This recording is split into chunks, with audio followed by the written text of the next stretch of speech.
এরকম এরকম এরকম করে থাকলে নাহলে তো এটা যে কিভাবে ওটা শ্যুট করে, কিভাবে এটা যে অ্যাঙ্গেল প্র্যাকটিস হয়, আমি তো কিছু আজ পর্যন্ত বুঝতে পারিনি আমি। তো তারা শুধু শ্যুট করে যাচ্ছে, সামনের জনকে মেরে যাচ্ছে। তো এই ধরনের জিনিসগুলো ভার্চুয়ালি দেখতে দেখতে দেখতে দেখতে তখন তাদের মধ্যে সেটাই রিয়েলিটির মধ্যে তারা ভয় ভেবে ফেলে। এখন তোমাদের যেটা সব থেকে ভালো প্রিয় জিনিস, আমি আজকে তারই এগেনস্টে কথা বলবো আজকে। তো বন্ধুরা, ভিডিও গেম খেলতে ভালোবাসে না এরকম বাচ্চা খুঁজে পাওয়া আজকের দিনে খুবই দুষ্প্রাপ্য বা মুশকিল বলা যেতে পারে। প্রতিটা ঘরেতেই এরকম আজকের দিনে প্রতিটা বাচ্চাই আজকের দিনে কখনো না কখনো কোনো দিনের কোনোটা সময় ভিডিও গেম খেলে সময় কাটায়। তো আজকের ভিডিওটা হবে সেই ভিডিও গেম সম্বন্ধে, যে গেম অ্যাডিকশন, সেই সম্বন্ধে সচেতনতামূলক বার্তা দেওয়ার জন্য আমার এই ছোট্ট আজকের ভিডিওটা। নমস্কার বন্ধুরা, আমি অভিজিৎ ডান, আপনারা দেখছেন চ্যানেল অ্যাওয়ারনেস। ধন্যবাদ।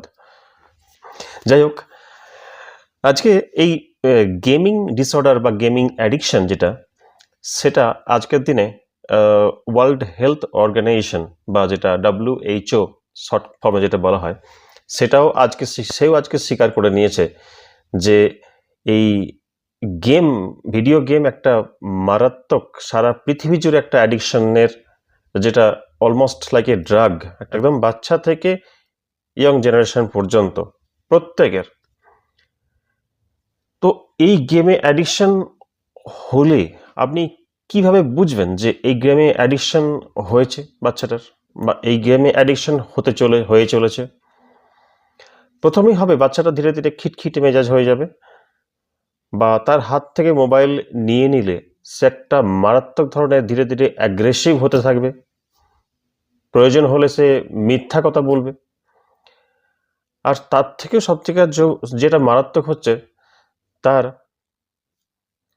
অবচেতন মনে একটা অদ্ভুত ভাবনা ক্রিয়েট হবে যে কোনো মানুষ তার সামনে যদি কোনো রকম মারাও যায়, তাতেও যেন তার মধ্যে কোনো রকম পরিবর্তন লক্ষ্য করা যাবে না। এরকমও হয়, আমারই দেখা। তারই সামনে তার বাবা মারা গেছে, তার মা অলমোস্ট অর্ধচেতন অবস্থায়, কিন্তু সেই বাচ্চার মধ্যে কোনো রকম প্রতিক্রিয়া বা পরিবর্তন, কোনো রকম তার হেলদোল নেই। মানে সোজা বাংলায় বললে যেটা, কোনো প্রতিক্রিয়াই লক্ষ্য করা যাচ্ছে না যে তার বাবা মারা গেছে, কিছুক্ষণ আগে হসপিটাল থেকে তার ডেড বডি নিয়ে এসে বাড়ির সামনে শোয়ানো আছে। সে নির্দ্বিধায় সে মোবাইল নিয়ে, গেমিং নিয়ে আলোচনা, কথাবার্তা এই ধরনের একটা চলে যাচ্ছে। কতটা অ্যাডিকশন হলে তবে এরকম হয় ভাবুন একটু। তো এটা হচ্ছে অ্যাডিকশনের লক্ষ্য। সব থেকে নাম্বার 1 পয়েন্ট যেটা হচ্ছে মেন্টাল হেলথ ইম্প্যাক্ট। একটা হচ্ছে ফিজিক্যাল হেলথ, দ্বিতীয় হচ্ছে মেন্টাল হেলথ। তো গেম অ্যাডিকশন হওয়া মাত্রই তার মেন্টাল হেলথে সব থেকে বড় একটা ইম্প্যাক্ট পড়বে। Anxiety, depressions, stress or irritation. Anxiety মতলব একটা কি ধরনের বলবো, সবসময় একটা উদ্বিগ্নতা তার মধ্যে লক্ষ্য করা যাবে। কখনো সে সবসময় যে উদ্বিগ্ন, মানে তার কোনো স্থিরতা, ধীর কোনো একটা সম্বন্ধে তার ধীর স্থির চিন্তা ভাবনা সে সম্পূর্ণ ধীরে ধীরে ভুলে যাবে। ডিপ্রেশন মানে যে গেমগুলো এখনকার চলে শুধু যে কিভাবে ওটা শ্যুট করে, কিভাবে ওটা যে অ্যাঙ্গেল প্র্যাকটিস হয়, আমি তো কিছু আজ পর্যন্ত বুঝতে পারিনি আমি। তো তারা শুধু তারা ভাবে যেটা হ্যাঁ আমি রিয়েলের মধ্যেই চলছি।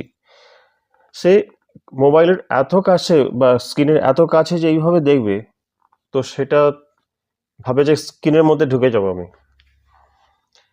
তো এইভাবে কন্টিনিউয়াসলি সে ছুটছে, দৌড়ছে, অথচ সে রিয়েলিটিভাবে কিছুই তো করছে না, কিন্তু তার ব্রেন সে ভাবছে যে সে আমি ছুটছি, আমি দৌড়াচ্ছি, আমি গড়াচ্ছি, আমি লাফাচ্ছি, আমি সব কিছু করছি। সে কিছু না করেই সে সব কিছু করছে। তো এই ভাবনাটা তার মধ্যে ভার্চুয়ালি হতে হতে হতে হতে কি হবে, তার মেন্টালি একটা হেলথ ইম্প্যাক্ট পড়বে। আর সেটা প্রকাশটা কিভাবে পাবে? অ্যাংজাইটি, ডিপ্রেশন এসে যাবে, স্ট্রেস, টেনশন, সোজা ভাষা যেটা বলে, কোনো কারণ ছাড়াই সে টেনশনে ভুগবে পরবর্তী ক্ষেত্রে। আর একটা ইরিটেশন, কোনো কিছু বলার পক্ষে, যদি তার বাবা মা যে কেউ হোক, তার বন্ধু বান্ধব, যদি তার সেই সুন্দর মোবাইল হোক বা তার যে কম্পিউটার হোক, তার সেই যে ক্ষেত্রটা, তার ক্ষেত্র থেকে সে বাইরে যাওয়া মাত্রই তাকে যদি কেউ কিছু বলে, তার মধ্যে একটা চূড়ান্ত একটা বিরক্তিকর তার মধ্যে অভিব্যক্তি প্রকাশ পাবে। এটা হচ্ছে সব থেকে নাম্বার 1 লক্ষণ গেম অ্যাডিকশনের মধ্যে। নাম্বার 2 হচ্ছে ফিজিক্যাল হেলথ প্রবলেম। সে যদি কন্টিনিউয়াসলি তার পড়াশোনা ছাড়া, স্কুল যাওয়া ছাড়া ননস্টপ যদি সে গেমের মধ্যে, মোবাইলের মধ্যে হোক, তার কম্পিউটারের মধ্যে হোক, তার ল্যাপটপের মধ্যে হোক, যদি সে ঢুকে বসে থাকে এইভাবে স্ট্রেট হয়ে, শুধু এইভাবে চোখের পলক পর্যন্ত পড়বে না, এরকম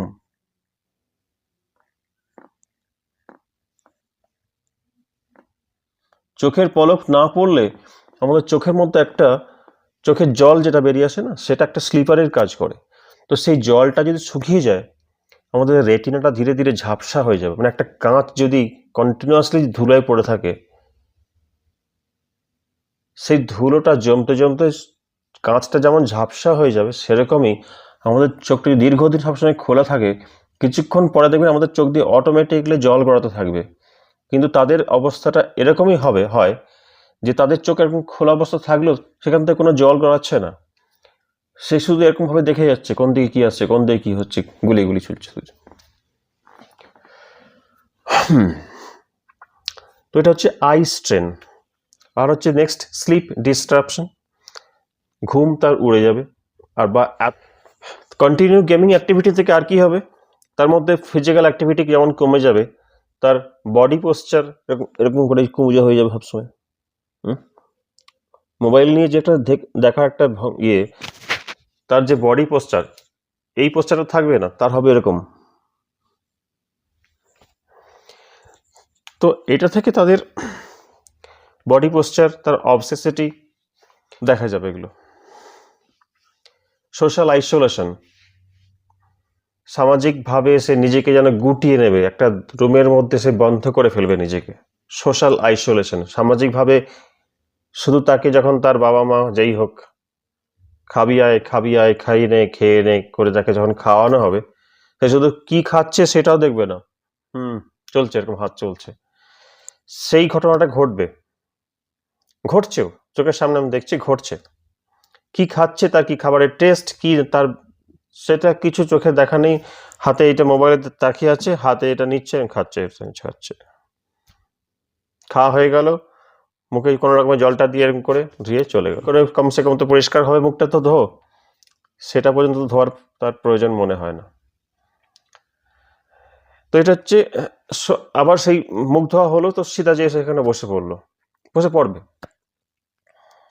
তো এটা হচ্ছে সোশ্যাল আইসোলেশন, সামাজিকভাবে কোনো ব্যক্তি, কোনো রিলেটিভ, কোনো যেই হোক, পাড়ার প্রতিবেশী বা কেউ যদি ঘরে আসে, তার সাথে কিভাবে কথা বলা উচিত, কিভাবে তার সঙ্গে আলাপ আলোচনা বা কেমন আছো, অ্যাটলিস্ট এইটুকু তো জিজ্ঞাসা করতে পারে সে।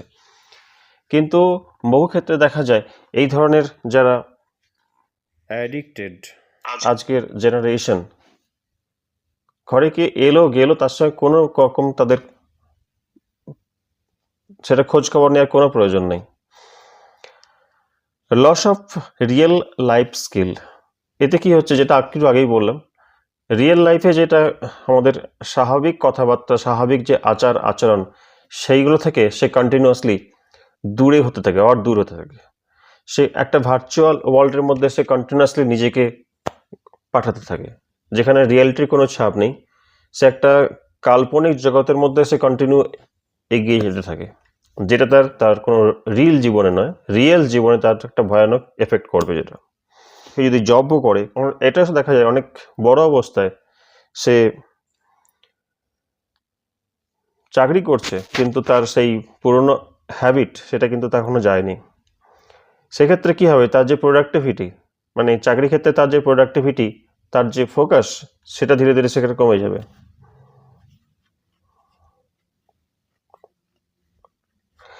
নেক্সট হচ্ছে প্রোক্রাস্টিনেশনটা কি হচ্ছে, এটা দেখা যায় যে কোনো প্রায়োরিটি, মানে কোনটা অর্ডার অফ প্রায়োরিটি, কোনটা যে কাজটা তাকে দেয়া হবে, তো সেই কাজের থেকে তার যে গেমিং অপশনটা সেটা আগে ইম্পর্টেন্ট, আগে জরুরি, নাকি তার কাজটা সব থেকে আগে জরুরি, সেটা সে কম্পেয়ার করে উঠতে পারবে না। তো সেটাই হচ্ছে প্রোক্রাস্টিনেশন। তার মনে হবে যে গেমটাই আগে, গেমটা আমি আগে খেলে নিই, তারপরে যে কাজ আছে পরে দেখা যাবে। That is the procrastination. প্রথমে যে ধরনের গেমগুলো হয় সেইগুলো দেখবেন প্রথমে হচ্ছে তাদের ফ্রি ভার্সন থাকে। তো ফ্রি ভার্সনগুলো খেলতে খেলতে একসময় ফ্রি ভার্সনটা খেলে আর তাদের মন ঠিক ভরে উঠবে না, তখন মনে হবে তাদের সেই পেড ভার্সনটা আমরা নেই। আর পেড ভার্সনটা যখনই নেওয়া শুরু হলো, তার অ্যাডিকশনের মাত্রায় আরও একটা পেরেক ঠোকা হলো।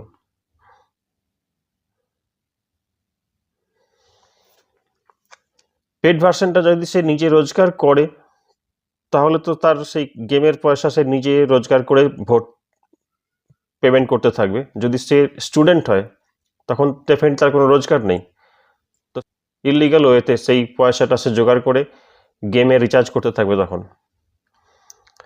That is the financial strength. Subscription fees, অনেক সময় দেখা যায় সাবস্ক্রিপশন ফিজ এই সময়ের মধ্যে জমা করতেই হবে। এই সময়ের মধ্যে জমা করতে না পারলে সেই গেমের যে পয়েন্টটা এসেছিল সেগুলো সমস্ত কিছু ডিলিট হয়ে যাবে। তখন তার মাথার মধ্যে এটা থাকছে না যে সেটা একটা অ্যাবসলিউট, একটা ভার্চুয়াল, তার সঙ্গে রিয়েলিটি কোনো সম্পর্ক নাই। সেই পয়েন্টটা গেল এলো, তার সাথে কোনো রকম কিছু সম্পর্ক নেই, কিছু এসে যায় না। কিন্তু তখন তার মনে হবে সেটাই সব থেকে আগে। তা সেতে গেমের জন্য যত টাকাই হোক, সে জেনি হাউ বাবা মায়ের অ্যাকাউন্ট থেকে বা যে কোনোভাবে সেই টাকা জোগাড় করে সে গেম পারচেজের বা গেম সাবস্ক্রিপশন ফিস জমা করে দেবে। কারণ বুঝতে পারছেন কতটা ভয়ানক, কতটা ভয়ঙ্কর হতে পারে। আর সব থেকে যেটা লাস্ট পয়েন্ট, সেটা তো অ্যাগ্রেসিভনেস। অ্যাগ্রেসিভনেসটা হবে মারাত্মকভাবে। কিছু বলার আগেই, কিছু বললেই তার মধ্যে যে রিয়াকশনটা দেখা যাবে, সেজন একদম খ্যাপা পাগলের মতো। তার স্বাভাবিক অবস্থার থেকে একটা সুস্থ বাচ্চা আর একটা অসুস্থ বাচ্চা, তখন সে কি যে পার্থক্য, তখন সে সেটা নিজে বুঝতে পারবে না। অ্যাগ্রেসিভনেস, ভায়োলেশন, প্রয়োজনে সে মারামারি পর্যন্ত করতে পারে। তার হাত থেকে মোবাইল ছিনিয়ে নিল, তার হাত থেকে ল্যাপটপ ছিনিয়ে নিল, তার হাত থেকে যদি ভিডিও গেমের যে ডিভাইসটা হয় সেটা যদি ছিনিয়ে নেওয়া হয়, তখন সে এতটাই সেই গেমের ভেতর ঢুকে যাবে যে সেখান থেকে সে বেরিয়ে আসা তার পক্ষে যেন সে তাকে জল থেকে মাছকে তুলে নিয়ে এমন বাইরে রেখে যেন ছটফট করে, তার অবস্থা কতটা সেই রকম হয়ে যাবে। আমি ঠিক বোঝাতে পারছি কি না আমি নিজে বুঝতে পারছি না, কিন্তু এটা রিয়েলিটি, এটা ঘটনা। আপনারা যদি কোনো বাচ্চাকে এইভাবে দেখে থাকেন তাহলে হয়তো আমার এই কথাগুলো মিলিয়ে নিতে পারবেন, কমেন্ট করে জানাবেন।